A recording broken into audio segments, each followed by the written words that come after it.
નમસ્કાર મિત્રો, મીઠી વીરડી સમૂહ મારું સહજીવન આજે 33 વર્ષ પૂર્ણ કરી અને 34મા વર્ષમાં પ્રવેશી રહ્યું છે ત્યારે હું ટ્રાવેલિંગ રાઇટર મારા વિચારોનો કાવ્યદેહ લઈ અને આપ સમક્ષ આવી છું.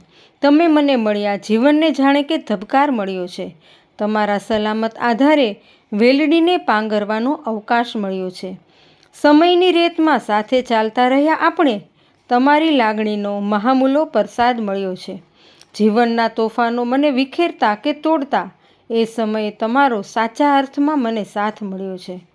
જીવનસાથી બનીને આવ્યા અને હૈયે આવી વસ્યા, મારી ઈચ્છાઓને પાંખ આપનાર અવતાર મળ્યો છે. ચાલો આજે ફરી એકવાર જૂના દિવસોની બારી ખોલીએ. મારી કવિતાના એક એક શબ્દને સમજનાર મળ્યો છે. આપણો પ્રેમ ક્યારેય શબ્દોનો ક્યાં મોહતાજ હતો. લાગણીથી મગમગતો સુંદર પરિવાર બાગ મળ્યો છે. મારી સાથે જોડાયેલા રહેજો મિત્રો. મારા વિચારો જો તમને ગમે તો આ વિડીયોને લાઈક અને શેર જરૂર કરજો મિત્રો. અને હજુ જો મારી ચેનલને સબસ્ક્રાઈબ ન કરી હોય તો સબસ્ક્રાઈબ પણ કરી દેજો. બાય મિત્રો, મળતા રહીશું.